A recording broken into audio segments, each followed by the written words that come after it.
vivo.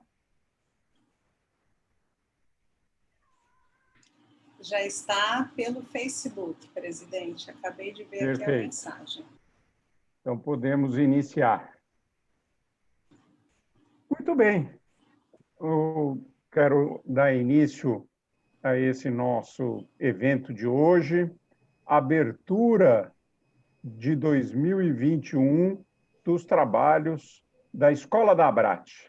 Tenho a honra de estar aqui hoje com os diretores, né, da Escola da Abrat, o Rafael Lara e a Carla Souza, que estão dando o pontapé inicial nessas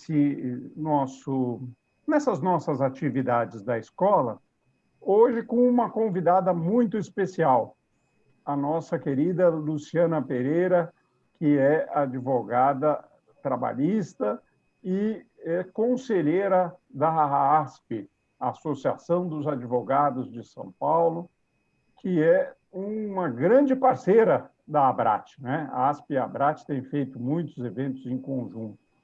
E a ideia hoje é a gente fazer um bate-papo trazendo um pouco das perspectivas da advocacia trabalhista para 2021. Nós estamos dando início ao ano, quer dizer, já foi 1/12 do ano, né? Mas a gente pode dizer que, com a retomada dos trabalhos da Justiça do Trabalho, após o período do recesso, e as nossas merecidas férias forenses até o dia 20 de janeiro, agora nós já podemos pensar realmente nas perspectivas do ano. O que vai acontecer, né? O que a advocacia trabalhista tem como desafios a enfrentar, né?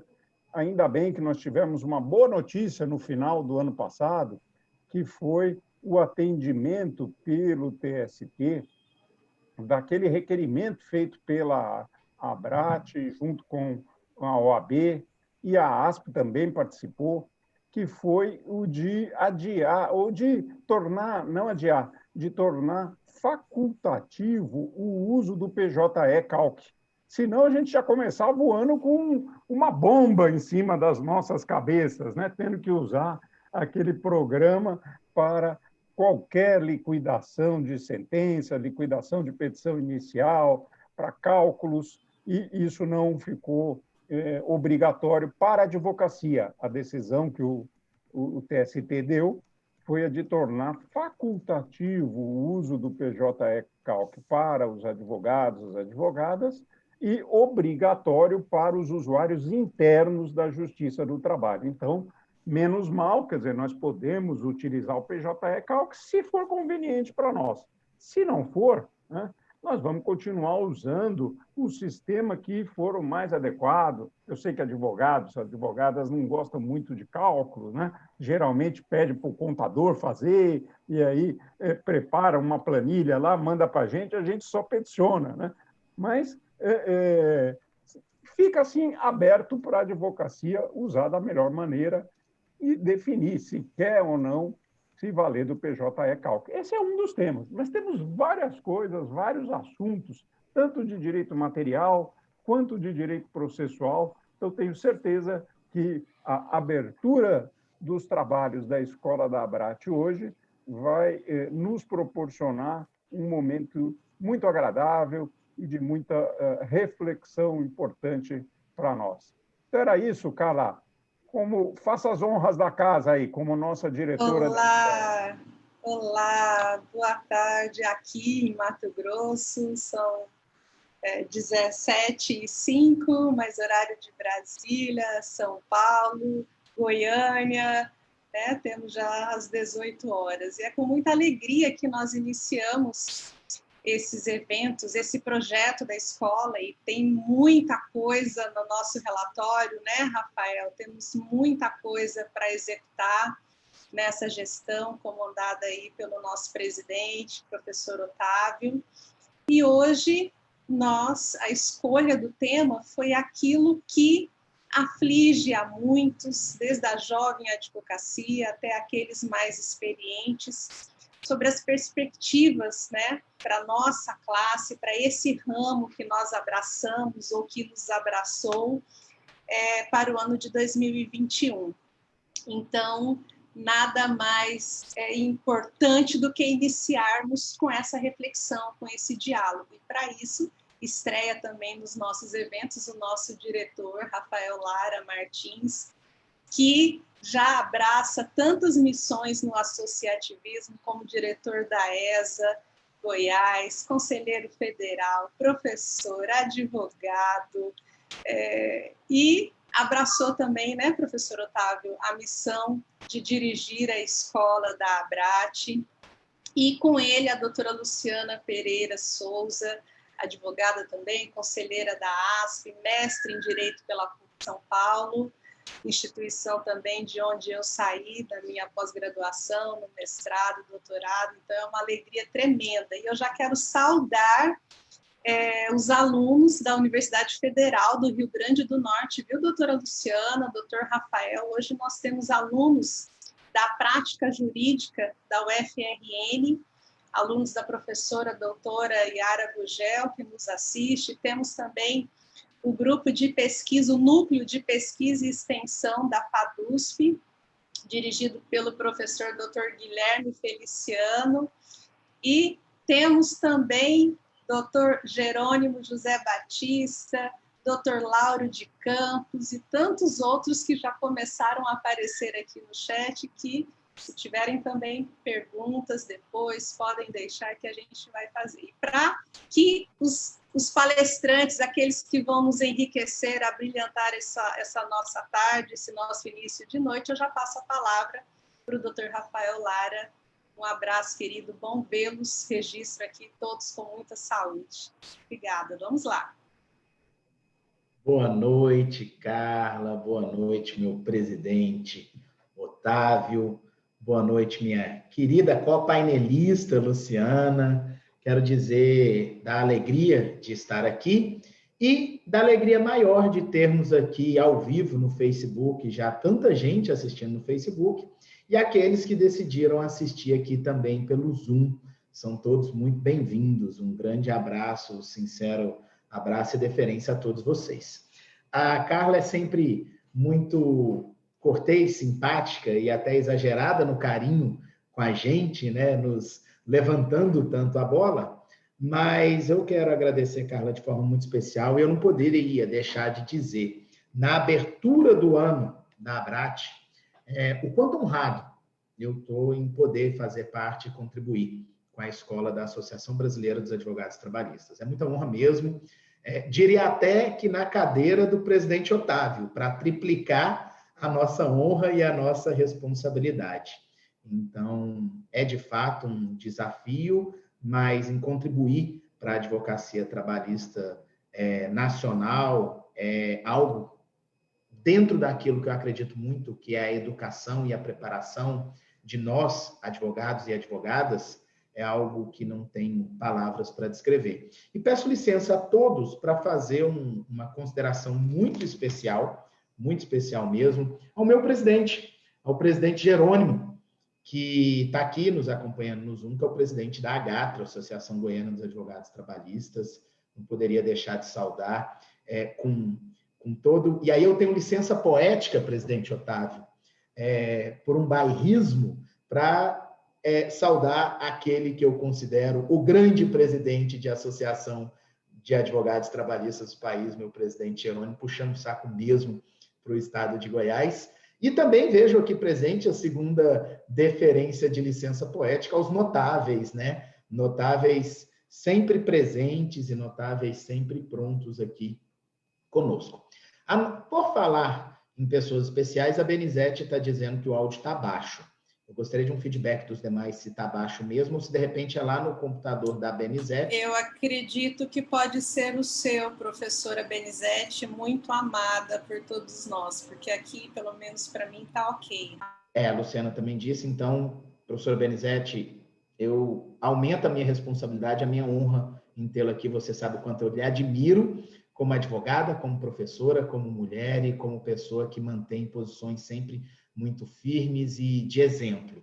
Então, sugiro aumentar um pouquinho aí o áudio. Vamos lá, gente. Então, sem enrolação, nós temos aqui o desafio em fazer uma apresentação sobre as perspectivas práticas da advocacia trabalhista 2021.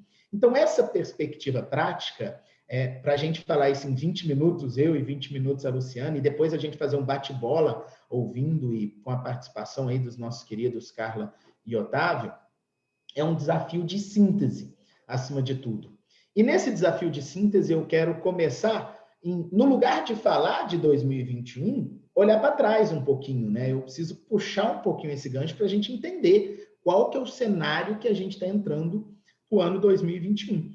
E esse cenário do ano de 2021, na minha modesta visão, como advogado trabalhista que sou, no exercício da prática, que não falo nem como professor, falo de fato como advogado, ele começa no ano de 2016.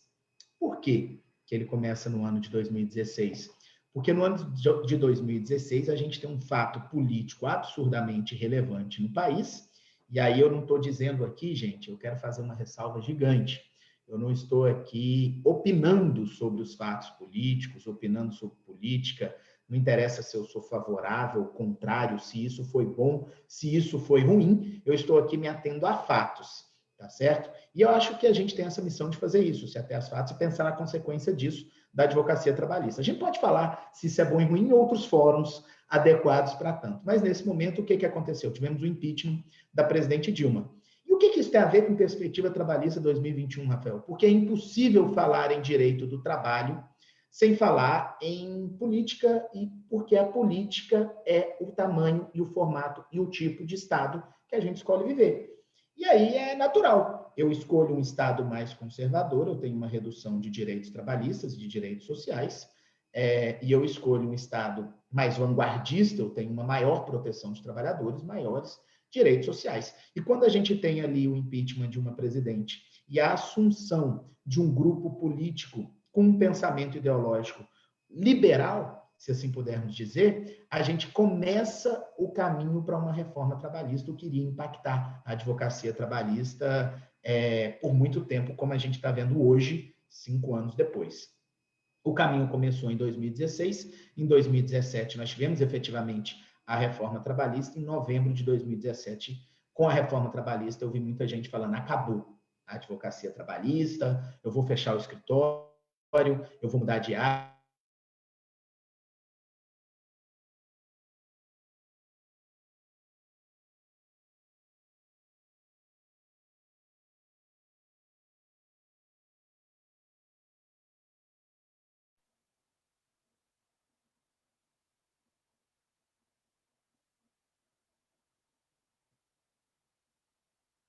Rafael, você está me ouvindo?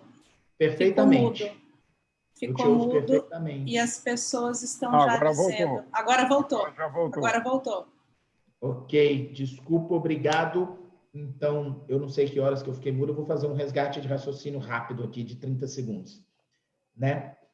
Então, como eu ia dizendo, dentro dessa perspectiva, eu tenho diversos colegas, advogados e advogadas, que eles efetivamente tiveram que fechar seus escritórios por ver uma redução drástica em razão das medidas inibitórias de reclamação trabalhista que vieram na reforma. Repito, não estou aqui dizendo se é bom ou ruim, são medidas inibitórias de fato. Quando a gente estabelece sucumbência, quando a gente estabelece ônus, né, consequências econômicas para a propositura e improcedência de uma reclamação trabalhista, isso é, de fato, uma medida inibitória. Bom ou ruim para a sociedade, isso tem um impacto significativo na advocacia trabalhista. Reduz trabalho, reduzem demandas e aumenta-se aí as preocupações. Só que o que acontece? Passamos a ser a advocacia que ia acabar a partir do ano de 2018. Passamos a enxergar um horizonte de redução de importância da advocacia trabalhista. Mas, apesar disso, tivemos um ano de 2018 bom financeiramente, em sua maioria, por causa do boom de reclamações pré-reforma.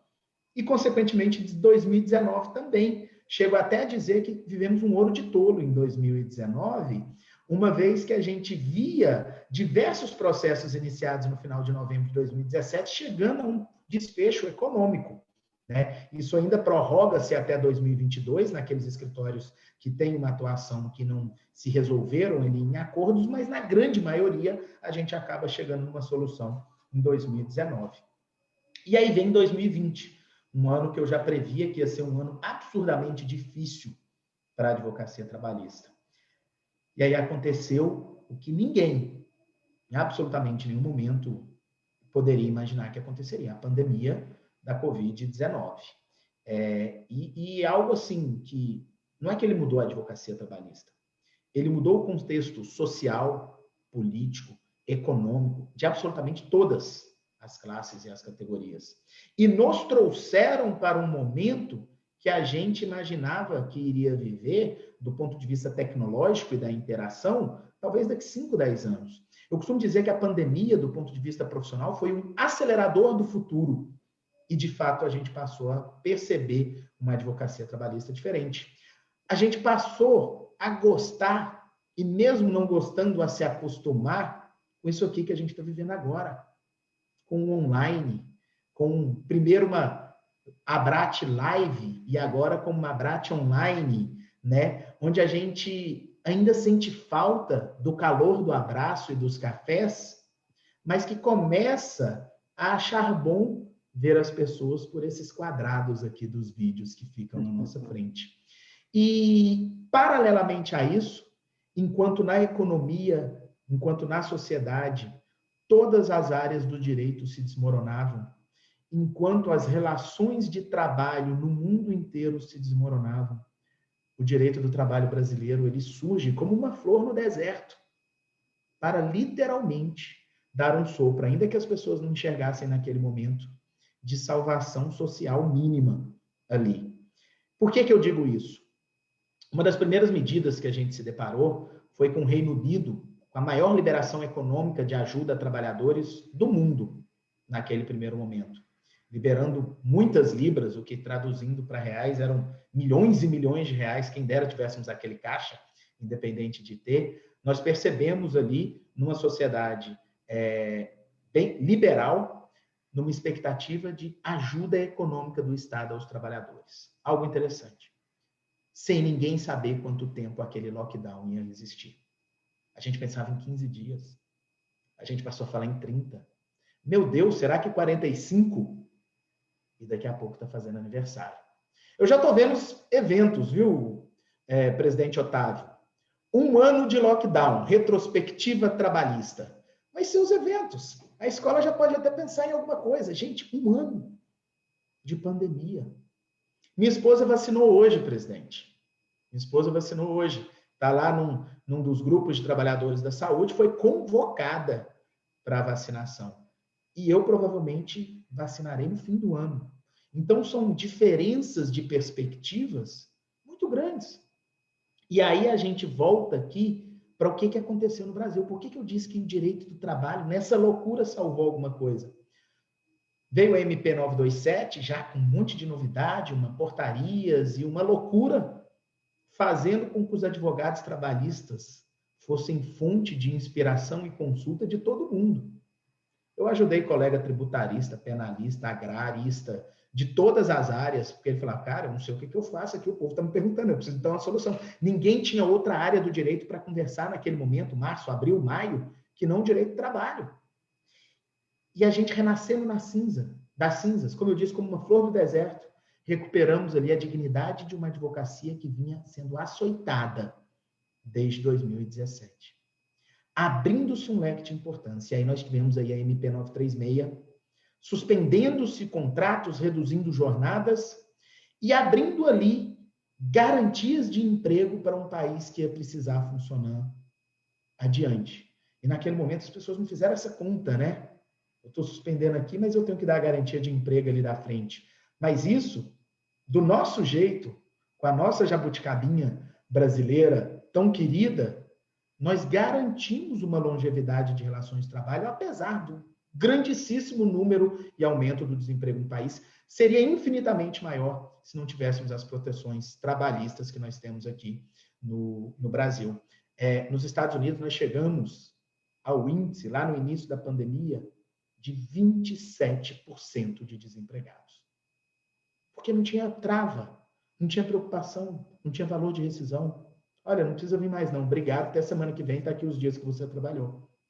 E aí a gente finalmente começa a entender, e gostando ou não, compreender o papel do direito do trabalho. E nessa confusão surge o papel e os desafios da advocacia trabalhista, num resgate do seu grau de importância. Feito essa introdução, como que a gente olha para frente essas perspectivas 2021?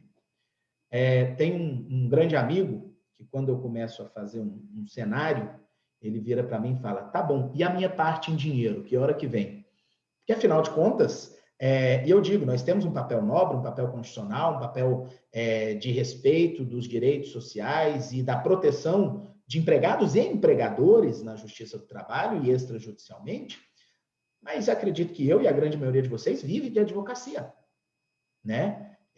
Que a gente paga as escolas dos nossos filhos, que a gente coloca gasolina nos nossos veículos, que a gente coloca comida na nossa mesa da advocacia trabalhista, né? E não há pecado nenhum nisso, existe, parece que uma culpa social em dizer que a gente trabalha por dinheiro, mas é normal. E a gente precisa até acostumar a dizer que trabalha por dinheiro e que gosta de ganhar dinheiro, porque isso faz parte do sucesso profissional. Primeiro passo para o sucesso profissional é querer aceitar que se trabalha por dinheiro também. E aí a gente entra nessa perspectiva prática, e eu tentei trazer aqui algumas considerações voltadas para isso, para a nossa atividade prática e pensando nesse retorno econômico. Os grandes temas da advocacia trabalhista, das oportunidades em 2021. O primeiro deles, um tema que não surgiu em 21, surgiu em 2020, às avessas, e eu não vou fazer a introdução histórica disso aqui, para contextualizar o que acontece. Os direitos de pandemia. Diversos empregadores tomaram diversas medidas sem as suas respectivos cuidados ou assessorias jurídicas adequadas, ou até pelas mudanças de regras que surgiram no meio do caminho. Então, debater os direitos dentro do direito do trabalho de pandemia vai ser um volume significativo de demandas. Ações de pequenos valores, se a gente for pensar no direito de pandemia. Mas eu penso na perspectiva de mercado diferente. De 2017 para cá, a gente ainda está superando o medo do reclamante. Que medo do reclamante é esse? Eu tenho chamado de síndrome da reforma trabalhista. O reclamante agora pensa que se ele for para a Justiça do Trabalho, ele vai ficar pobre, que ele vai sair devendo. É a síndrome da reforma trabalhista. E esse medo imposto, inclusive na mídia decorrente da reforma trabalhista, ele vem diminuindo. A advocacia trabalhista está ajudando as pessoas a perderem um pouco esse medo. E agora, os direitos de pandemia vão estimular os trabalhadores a voltar a consultar os advogados. E eles vão encontrar os outros direitos dali decorrentes, com um inevitável aumento do número de demandas no ano de 2021. Inevitável. E, consequentemente, aumenta a demanda também patronal, para o ambiente de defesa, para a lembrança daquele empregador que fez errado, o quanto é importante uma advocacia consultiva, uma advocacia que prepara, uma advocacia que evita problemas para ele. Então, esse é o grande e primeiro ponto da perspectiva, os direitos decorrentes do direito do trabalho de pandemia. Um outro tema relevante para 2021, e para mim isso aqui não é 2021, é 21, 22, 23, 24, 25, é o grande tema do direito do trabalho do futuro, é saúde e segurança do trabalhador. Meus amigos, temos que estudar o tema a fundo relacionado à saúde e segurança do trabalhador. Talvez, quando chega o E-Social e outras formas de controle e fiscalização à distância, cada vez menos direitos de erros de dia a dia vão sobrando. E o controle e a preocupação com a saúde e segurança do trabalhador é uma progressão, principalmente ligada à saúde mental. Talvez o grande desafio que a gente tem pela frente. É uma doença que há muito tempo já não podemos chamar de doença invisível, porque ela está evidenciada aí na nossa cara todos os dias. Trabalhar e entender um pouco mais a respeito das doenças ligadas à saúde mental do trabalhador é uma necessidade e é uma realidade dentro da advocacia trabalhista. Um outro tema O tempo passa rápido, eu só tenho mais 6 minutos aqui. Então, vamos acelerar. Um outro tema muito interessante são as dispensas discriminatórias, que, inclusive, o presidente Otávio me soprou já, junto com a Carla, que a gente vai ter um tratamento especial desse tema na semana que vem. Coloca na agenda aí, a Brat Online, semana que vem, sobre dispensas discriminatórias. Mas esse é, de fato, um tema absolutamente relevante para a gente tratar, principalmente sob a ótica da própria Covid-19. Dispensar um trabalhador que não quer vacinar é dispensa discriminatória? Dispensar um trabalhador que ainda não teve Covid para contratar um trabalhador que já teve Covid para eu proteger a minha empresa é dispensa discriminatória? Aliás, só para levantar a bola do debate da semana que vem, seria a súmula do TST de dispensa discriminatória inconstitucional em decorrência da não circunscrição de quem são os agentes vítimas dessa dispensa discriminatória num rol objetivo? Não sei, aí assistam a Brat Online na semana que vem, né, que está sendo pensado para vocês. Então, dispensas discriminatórias, e não só fora da Covid, porque a gente tem um mundo em que se falar de discriminação, minorias e o lugar dessas minorias na sociedade é cada vez mais real, é um dos grandes temas da advocacia, tanto patronal quanto dos empregados, para estabelecer que tipo de relação que as empresas terão com seus empregados é a função social das empresas. Tanto do ponto de vista do empregador, quanto de vista do empregado, isso é uma oportunidade.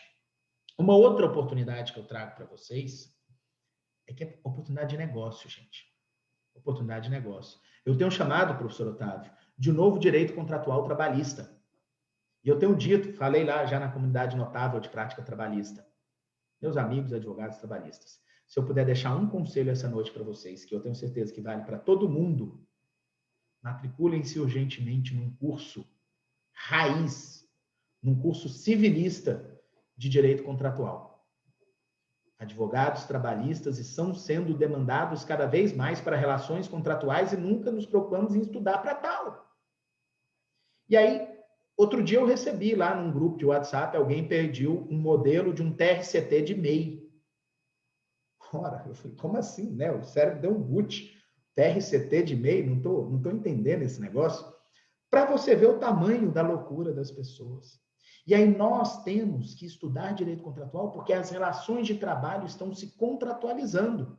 E a busca da advocacia trabalhista é para evitar o vínculo. Mas e as proteções contratuais civis que nós precisamos? Oportunidade de trabalho evidente da advocacia trabalhista.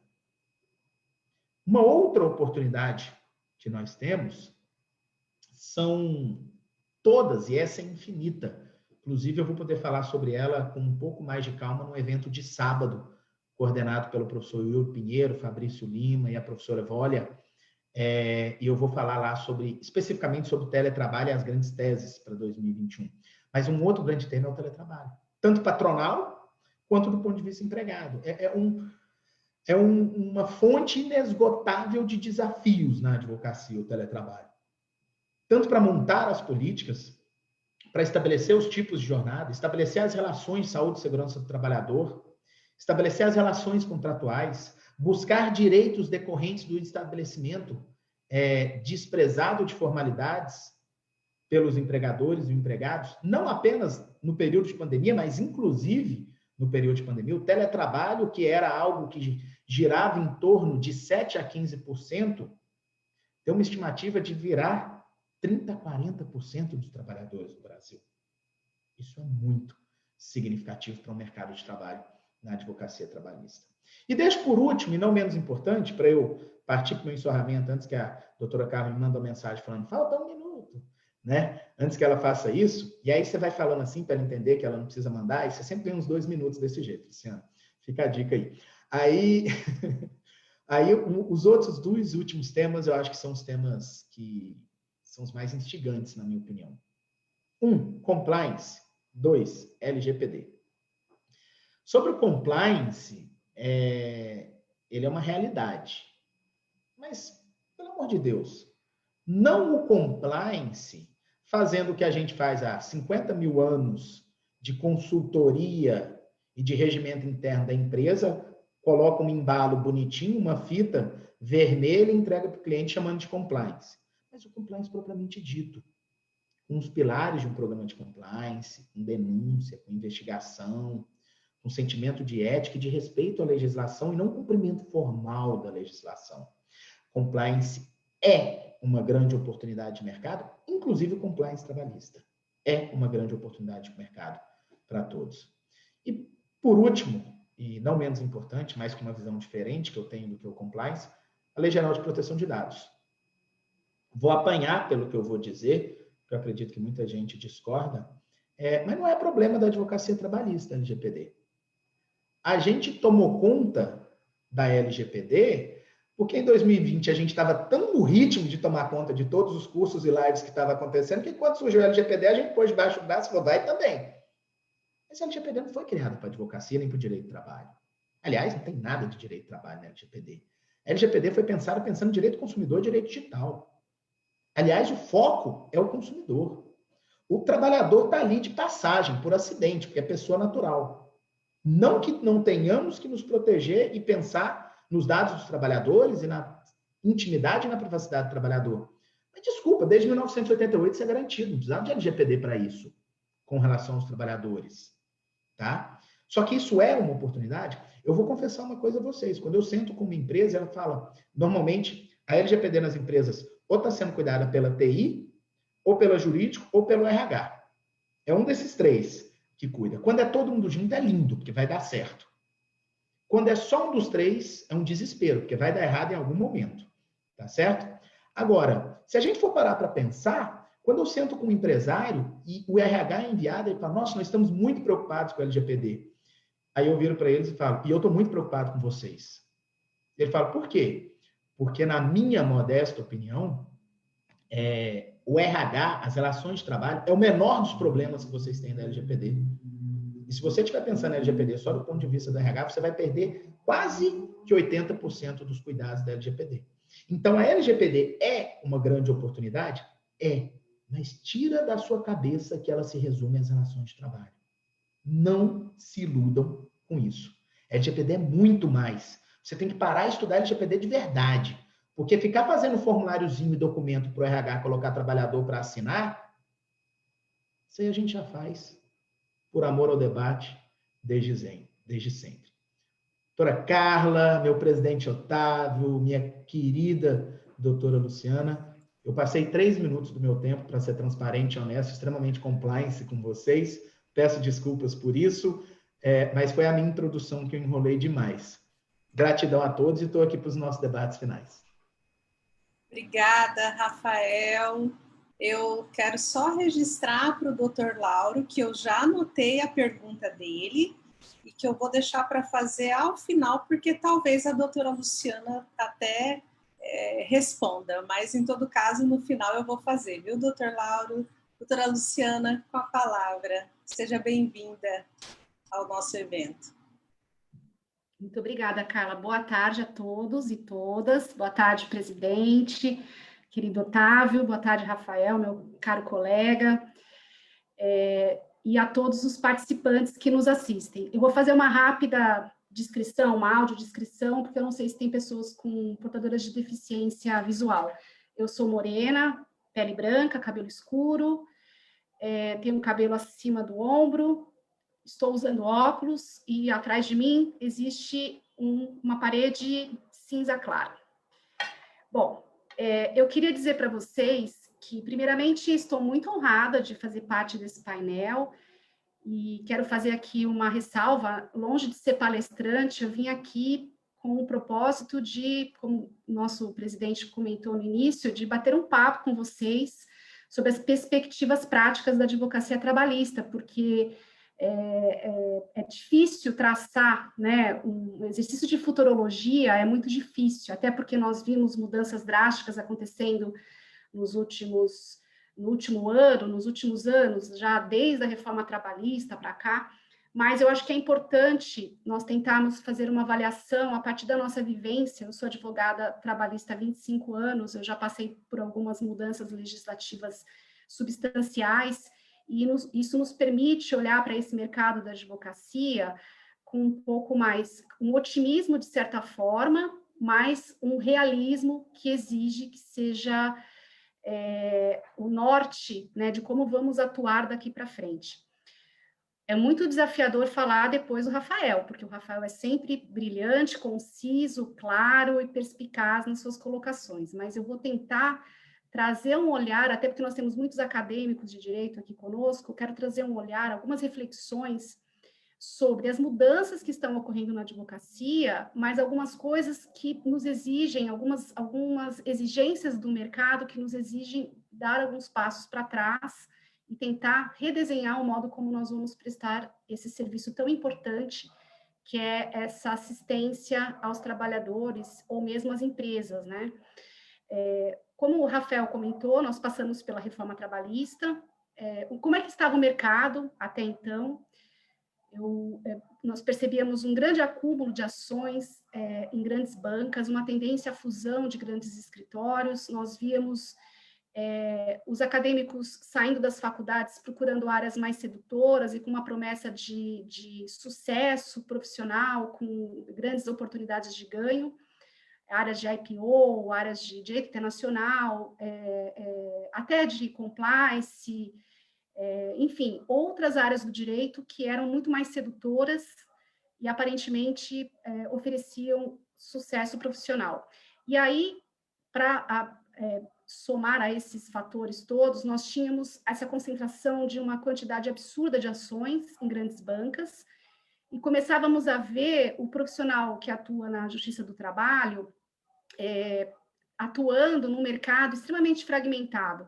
Grandes bancas fragmentando o exercício da advocacia em várias etapas, profissionais assumindo etapas muito restritas da advocacia. E aí veio a tecnologia, nós passamos pela informatização, pela conversão para os processos eletrônicos, veio o PJE. Nós, advogados, sempre nos assustamos com a exigência de tecnologia, mas nos preparamos para essa nova realidade e fomos seguindo em frente. Veio a reforma trabalhista. O que me preocupa é que um grande número de profissionais que atuavam como audiencistas se viu do dia para a noite perdendo a força de trabalho, perdendo a oportunidade de trabalho. Mas aqui uma crítica, né? Nós já estávamos vendo como decorrência dessa fragmentação, por exemplo, grandes escritórios concentrando grandes números de ações e terceirizando pauta de audiências, e essas terceirizadas quarteirizavam para audiencistas as audiências. Então, nós estávamos vivendo um mundo de faz de conta. Muitas vezes, quem nunca se deparou numa situação, numa audiência, em que o advogado não conhecia o cliente, não conhecia a causa, não tinha autonomia para atuar, não conhece o processo, não conhece valores em discussão, e acaba tendo aí uma função meio que simbólica dentro da advocacia. E isso, os primeiros que foram afetados com a reforma trabalhista foram esses profissionais, por necessidade de atuação, por início de carreira, e tem muitos brilhantes advogados audiencistas, não dá para descartar esse fato, mas a verdade é que um grande número de profissionais foi atingido pela reforma trabalhista. A reforma trabalhista, de fato, colocou medo em todos. Até hoje, quando eu vou contestar uma ação, eu vejo que metade da petição inicial ela está discutindo a inconstitucionalidade da reforma trabalhista. O Supremo Tribunal Federal já se debruçou sobre as arguições de inconstitucionalidade, e mais, até hoje, nós vemos ainda uma tentativa de controle difuso da constitucionalidade dos artigos que foram alterados pela Lei 13.467. Mas, como o Rafael até antecipou, o número de ações voltou a subir. Eu conversava com amigos, na época, eles diziam, você não tem medo? O que nós vamos fazer? Nós vamos morrer de fome, precisamos mudar de área, precisamos ir para o civil, para outra... O que nós vamos fazer da vida? Eu nunca tive medo disso acontecer, do direito do trabalho desaparecer. Poderia desaparecer enquanto organização, enquanto instituição, mas não o conflito trabalhista. Ele, inclusive, é inerente à vida em sociedade, né? O modo como o mundo organizou a sua economia exige a vazão de produtos e serviços. A consumismo em massa exige que existam trabalhadores com renda para consumir os produtos que são gerados. Então, o trabalho é algo inerente à vida em sociedade ainda, embora reformulado, repaginado, e transformado em outras figuras, como a venda de grandes plataformas, com oferecimento de serviços, sem ser propriamente especializada em nenhum dos serviços que oferece. Essas mudanças drásticas, por exemplo, a própria reforma trabalhista no artigo 442B, que relativizou os requisitos da relação jurídico de natureza empregatícia, mas, por outro lado, também acabou fazendo com que o profissional se especializasse em outros modelos de contrato de atividade, como o Rafael colocou, a necessidade de revisitarmos o direito contratual. E é verdade, porque desde sempre, tudo que não é vínculo empregatício cai nas outras modalidades, mas a presunção sempre foi da relação empregatícia. E nós vimos com as reformas e algumas alterações legislativas pontuais, que têm sido cada vez mais frequentes, a inversão dessa presunção, como, por exemplo, a hipótese do salão parceiro, que criou uma nova forma de atuação junto aos salões de beleza. Enfim, já tínhamos no passado a questão da lei de representação comercial e outros tipos de contrato que envolvem atividade. Hoje, o profissional que atua na área trabalhista, ele tem aí um mercado muito promissor para atuar. Realmente, eu acho que revisitar o direito civil é uma obrigação de nós profissionais, porque ele nos fornece vários elementos para atuar. Basta, por exemplo, voltando à questão do salão parceiro, ele tem lá os requisitos de validade. O profissional que conseguir, o salão que conseguir preencher todos aqueles requisitos, ele está realmente desenvolvendo um contrato correto, lícito, à luz do direito civil, à luz da lei própria. Do contrário, cai no vínculo de emprego. E mesmo as ações de vínculo de emprego decorrentes da pejotização, elas continuam exigindo que, de fato, eu conheça a parte específica do contrato de prestação de serviço do Código Civil. Então, de fato, nós somos demandados cotidianamente por conhecimentos que nos complementam enquanto advogados trabalhistas.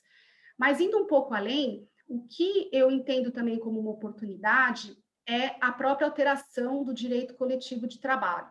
Embora o direito coletivo tenha sofrido aí uma transformação que, a meu ver, o objetivo talvez fosse minimizar, né, a importância dos sindicatos ou da organização da classe trabalhadora em grupos, em categorias, trouxe em contrapartida a possibilidade dessa importante ferramenta de gestão para as empresas.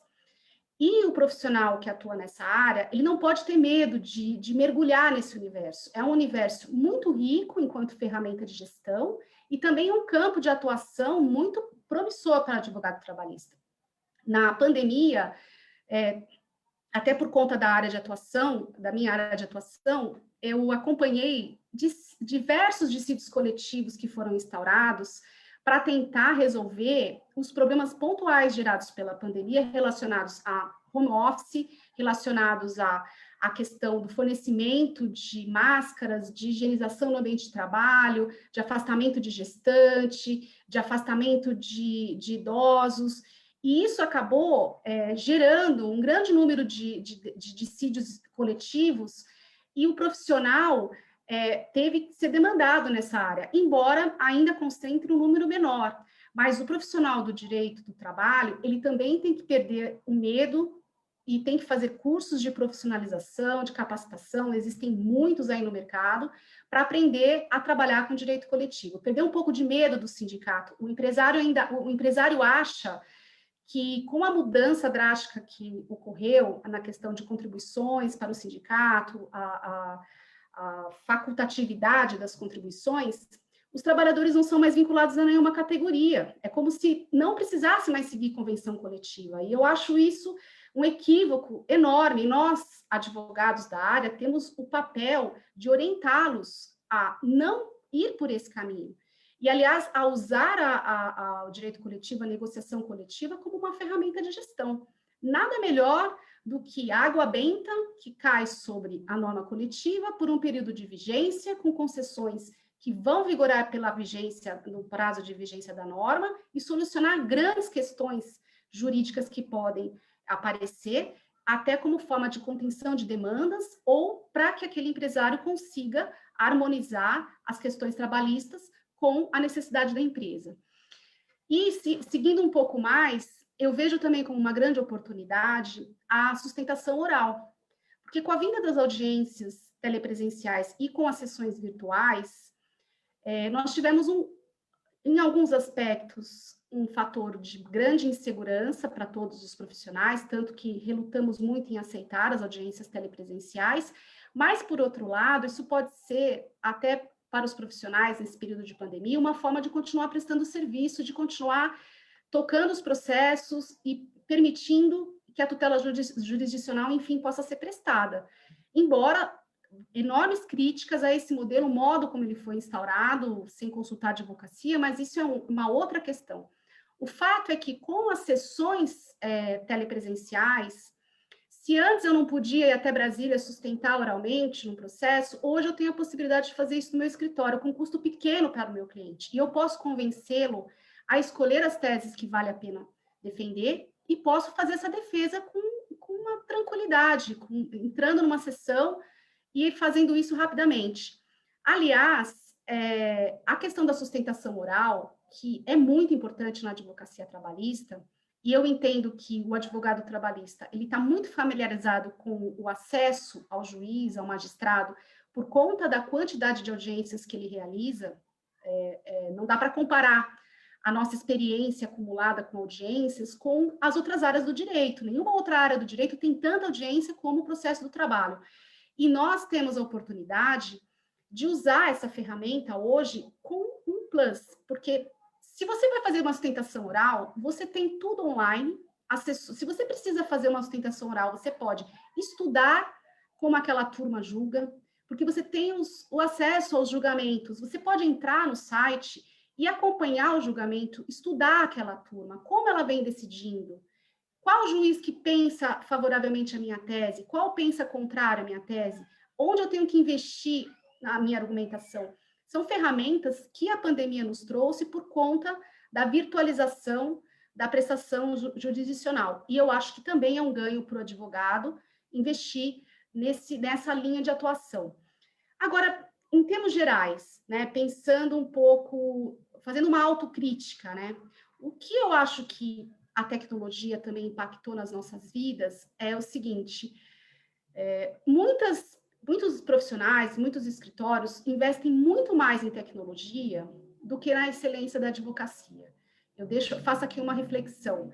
Será que nós estamos realmente seguindo os propósitos da nossa atuação profissional? Será que nós, de fato, estamos mantendo coesa a cultura do nosso escritório? Será que nós estamos falando para o cliente que queremos atingir? Será que nós estamos atingindo esse cliente de uma maneira eficaz? Muito mais importante do que comprar tecnologia, do que investir em ferramentas para apresentação de mailing ou de envio de notícias rápidas, isso é importante, sem dúvida. Não basta ser bom, tem que parecer bom. Mas não basta parecer bom, tem que ser bom também. Então, eu acho que a advocacia, hoje, ela exige do profissional um conhecimento interdisciplinar. O profissional da área, de qualquer área do direito, mais o profissional do direito do trabalho, ele tem que aprender numa velocidade enorme essa mudança acelerada de leis, ele tem que acumular conhecimento e ele tem ferramentas para capacitação. Hoje tem muitas lives, dá para assistir uma live por dia de um assunto diferente. Ninguém pode reclamar por falta de oportunidade, todos nós temos. Nós temos que perder o medo de cálculo. Nós tínhamos até agora há pouco, como comentou o nosso presidente Otávio, o risco de entrar em vigor o PJ-Calc, mas uma provocação que eu faço. Nós sabemos fazer cálculo? Como vamos negociar os nossos processos se não sabemos fazer cálculo? Como vamos impugnar um cálculo se nós não sabemos entendê-lo? O profissional, ele tem que ampliar um pouco seu leque de visão. Ele tem que, sim, que entender de cálculo. E o cálculo não é complexo, é um cálculo jurídico. Ele tem um formato jurídico de ser feito. E é muito importante que eu conheça isso. Recentemente tivemos a mudança do índice de correção monetária, ou do parâmetro de correção monetária pelo STF, que foi algo que nos assustou e continua nos assustando. E os profissionais da área de direito do trabalho também têm aí um dever de casa, que é mapear o seu acervo de processos e tentar identificar quais os processos que foram atingidos pela nova decisão, quais não foram, quais contemplam já os critérios na decisão, quais terão que ser revistos, porque isso pode gerar um passivo para o empregador e pode gerar também um crédito para o trabalhador. Isso tudo também é uma oportunidade, embora seja algo que nós estamos olhando para o nosso acervo já colocado, não é? Quanto aos temas que foram trazidos pelo Rafael, sem sombra de dúvida, a questão do home office é importante do nosso olhar para fora na prestação de serviço, mas também para dentro da nossa casa. É diferente office e home de home office. Nós fomos postos de um dia para o outro nas nossas casas, mas será que nós estamos preparados para trabalhar em casa?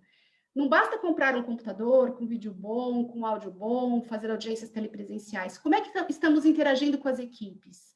Como estamos mantendo o fluxo de informações? Como estamos otimizando os processos de atuação profissional? Porque nós acumulamos muitos dados, muitas informações, e essas informações é um tesouro que nós temos nas mãos. E cada vez mais o advogado vai ser demandado por apresentar soluções ao cliente. Não tem mais espaço no consultivo trabalhista, por exemplo, para uma resposta de a lei fala isso e, portanto, não pode fazer ou pode fazer. Eu acho que o advogado trabalhista ele tem que entender o modelo de negócio da empresa, tanto para assessorar a empresa quanto para assessorar o seu cliente reclamante. Ele tem que entender o modelo de negócio. E essa é uma vantagem da nossa área, porque para atuar bem, nós temos que entender o modelo de negócio, nós temos que entender a inserção do trabalhador naquele modelo de negócio, a sua importância, o olhar da empresa para detectar possíveis discriminações na hora de fazer um diagnóstico para uma ação trabalhista, mas também para ajudar a defender a empresa e tornar o negócio dela, enfim, viável, até porque a grande pecha que nós sempre fomos sempre acusados de atravancar os negócios das empresas. Hoje, por exemplo, a empresa que não é inclusiva ou que não trata bem as minorias, que, na verdade, se formos avaliar, hoje em dia são as maiorias excluídas e tratadas como minorias, que não se preocupa com a inserção do negro, poderes para a mulher dentro das instituições, ou mesmo a preocupação com o lado humano, ela tende a perder valor de mercado nas ações. Vídeo que aconteceu com segurança, que foi morto, o impacto que essa empresa sofreu no valor das suas ações. E nós, advogados trabalhistas, podemos demonstrar, não apenas indo pela questão das conquistas sociais do trabalhador, que, sem sombra de dúvida, é o que move a maioria dos advogados trabalhistas, mas também para ensiná-los a fazer cálculo de prejuízos. Porque, muitas vezes, uma provocação do empregador para que ele adeque a sua realidade pode parecer algo indigesto, não é? Porque mexe no lucro, mas mostre para ele que isso impacta muito mais no valor da empresa, porque a sociedade ela está com pautas ideológicas muito fortes. Então, isso é importante. O nosso papel também é demonstrar para as empresas que olhar para o aspecto social e para o lado humano é também algo importante para agregar valor naquela organização. Então, assim, vou indo um pouco para o lado do contencioso. O que eu percebo é que não existe mais espaço para o advogado protocolar. E se a tecnologia vai impactar de alguma maneira esse mercado, eu diria que é esse profissional que, infelizmente, atua de uma maneira segmentada, que só faz recurso, que só faz petições disjuntadas, só faz embargos de execução, só faz defesa. Porque o importante é essa interdisciplinaridade, mas também essa visão ampla do processo. Eu comentei da nossa experiência de acúmulo de ações, e agora também eu acho que é importante o advogado, ele não precisa nem olhar muito para frente, ele pode olhar para trás. O que hoje se chama de boutique, né? Na verdade, é o advogado da moda antiga, é o advogado que investiga o fato, que faz a pergunta certa para o cliente, para entender como ele pode ajudar o cliente a encontrar uma solução. O advogado de hoje, ele tem que saber o ônus da prova. Ele não pode ir para uma audiência sem saber a quem cabe a prova daquele fato, porque isso é uma falha técnica inaceitável nos dias de hoje. O advogado, ele tem sim que fazer cálculo, ainda que seja para poder identificar os riscos do processo e atuar como um bom negociador naquilo que é melhor para o cliente dele. Não adianta ter um acervo de ações enorme se você não consegue resolver essas questões. É importante fazer esse mapeamento do risco e, para isso, você tem que saber, ainda que de uma maneira breve, fazer cálculo. E também o advogado, ele precisa estar apto para adaptar-se. Eu ouvi de um educador outro dia, numa live, que as escolas hoje não focam mais na transmissão apenas de conteúdo. Elas mais se preocupam em dotar os jovens e as crianças de capacidade de adaptação, porque a mudança vai ser cada vez mais veloz e o universo vai exigir de todos a capacidade de adaptação. Então, o recado que eu deixo para cada um de vocês e que eu tento aplicar na minha vida nós temos que estar aptos a nos adaptar às mudanças. O Obama disse em 2014 que nós passaríamos por pandemia. O Bill Gates disse em 2018 que nós passaríamos por pandemia. Ninguém se preparou, nem a saúde, nem a educação, nenhum setor da vida em sociedade está apto a viver a pandemia. E já se fala em pandemia por fungos, que é decorrente de estudos, e que muito em breve nós vamos ter pandemias por fungos, que não dá para desenvolver vacina, é muito pior. Então, nós temos que nos adaptar, nós temos que aprender a nos adaptar. Isso é mais importante do que acumular conhecimento. É importantíssimo acumular conhecimento, mas nós temos que nos adaptar. E só uma para fechar, oportunidade na mitologia grega, ela é atribuída ao deus Kairos, que ele é um deus que tem um rabo na frente, cabelos na frente, ele é careca atrás. Isso quer dizer que você tem que abraçar a oportunidade quando ela está na sua frente, porque se ela passar, você não pega mais. E ele tem asas nos braços e nos pés. Por quê? Porque ela é muito rápida, e você tem que pegar muito rápido. E ela tem navalha nas mãos. Por quê? Porque se eu não tiver habilidade para pegar a oportunidade, eu vou me ferir, eu vou me machucar. Então, assim, aproveitem as oportunidades, mas saibam quais são as oportunidades e, mais do que encantar o cliente, tente conquistar o seu cliente com um serviço de excelência. Era isso, gente. Obrigada, viu? Nós que agradecemos, doutora Luciana, doutor Rafael, agradeço a ambos. E sem demora, porque nós já temos outra pergunta aqui, eu vou começar com o primeiro que se inscreveu aqui no nosso campo de perguntas, que foi o doutor Lara. Não, ele faz para o doutor Lara e é o doutor Lauro. Agora sim. Sente uma aproximação resultante da pandemia entre os direitos trabalhista e previdenciário? O advogado do presente e do futuro, ele tem que lidar e dominar razoavelmente essas disciplinas? E eu já vou fazer também a outra pergunta, porque aí eu acho que ambos podem falar um pouquinho. A atuação do advogado trabalhista na mediação pré-processual. É possível também, né, a nossa classe abraçar também essa atuação na mediação pré-processual? Passo a palavra aí para os dois. Eu começo, Lu?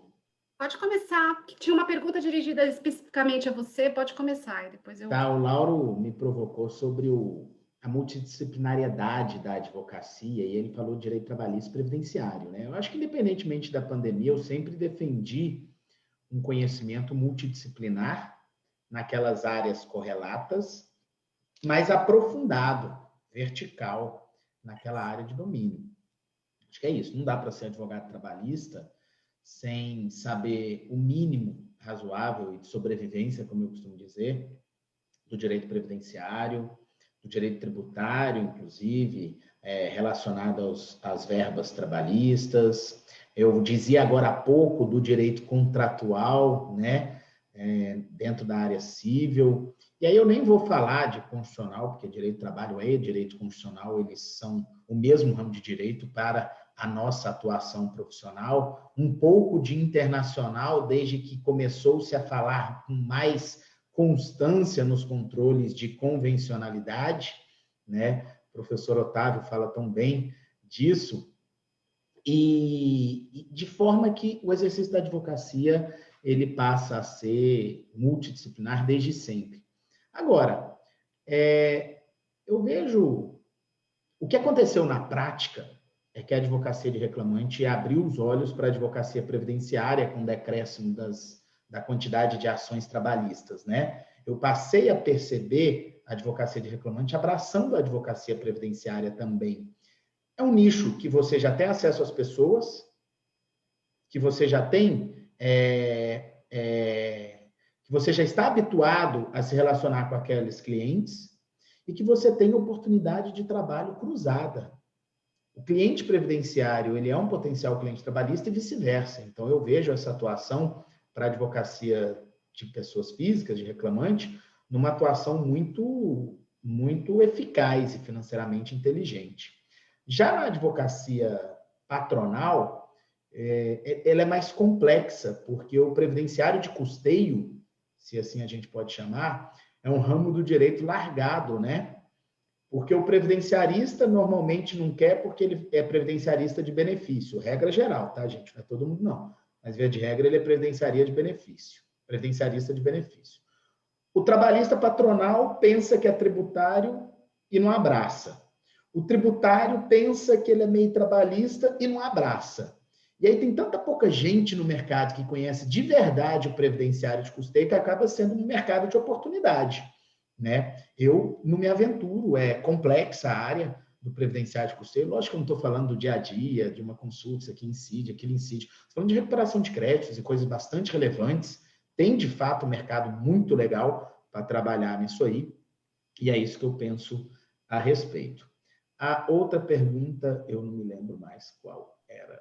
Sobre a mediação. Sim. Claro. Pré-processual, mediação. Não, o papel é fundamental, porque sem o advogado é impossível a mediação pré-processual. Simples assim, né? Eu vejo que é essencial, até porque a mediação, eu ainda recomendo o resultado da mediação ser objeto de homologação de acordo extrajudicial. E a presença do advogado é requisito legal.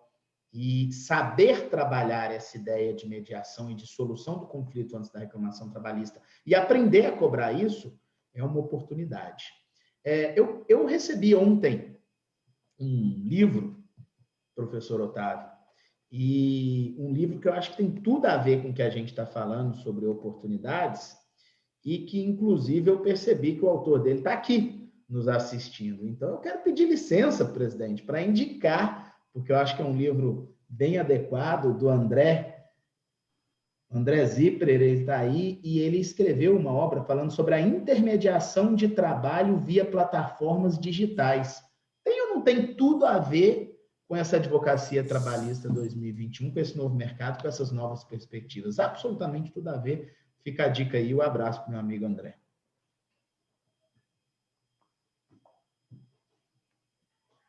Posso fazer um comentário? Então, na verdade, eu acho que é super importante, sim, a atuação do advogado nas mediações pré-processuais ou extrajudiciais, e, de fato, tem sido muito frequente, muito constante, né, que detentores de uma carteira de ações muito significativa criem até eventos para negociação de conflitos coletivos, de conflitos de trabalho, conflitos individuais de trabalho. Isso no direito do consumidor já acontece, e no direito do trabalho também acontece, até com os processos que já estão em andamento, né? Quem nunca recebeu uma convocação de um banco ou de algum outro reclamado para participar de um evento para tentar o acordo? E isso vai ser cada vez mais frequente, até com a substituição do profissional, porque essas frentes de conciliação, um pouco menos no direito do trabalho, que ainda exige, né, a nossa participação, mas em todos os ramos do direito vai ser cada vez mais frequente o uso dessas soluções em massa de conflitos, né? Mas é importante o advogado estar preparado, se capacitar, saber até onde pode ir, se essa conciliação ela é válida, se ela não é, e poder, de fato, se preparar para atuar como mediador também. Hoje nós soubemos do grande acordo que foi fechado com a tragédia de Brumadinho, já é uma negociação que está sendo desenvolvida há muito tempo. Claro que ali nós estamos falando de ações de outra natureza, né, de outro tipo, tem também questão trabalhista, mas não envolve só questão trabalhista. Mas é uma forma de atuação muito importante de efetivação de direitos, a mediação, inclusive, em larga escala para resolver um grande número de conflitos. E, inclusive, lembro que o nosso tribunal aqui em São Paulo, aí indo para o campo do direito coletivo, também teve muito êxito na conciliação dos dissídios, dos litígios coletivos numa fase pré-processual. E foi uma iniciativa muito exitosa e surtiu efeitos ótimos, com uma rapidez enorme para a solução de conflitos coletivos também. Então, eu acho que tanto a mediação, a atuação do advogado, como o próprio Poder Judiciário se organizar para receber essas oportunidades de soluções antecipadas, eu acho que são de suma importância para o direito no presente e no futuro próximo. Obrigada. Obrigada, doutora Luciana, doutor Rafael. Antes de passar a palavra para o nosso presidente fechar os trabalhos, eu quero só dizer que eu fiz 3 páginas aqui de anotações, tá? Do que os nossos ilustres falaram. E, para resumir em poucas palavras, o que ficou mais forte para mim, eu acredito que para todos que nos assistem, em especial os jovens advogados ou aqueles que estão concluindo o curso de Direito, como os alunos lá da UFRN de Prática Jurídica. O destemor.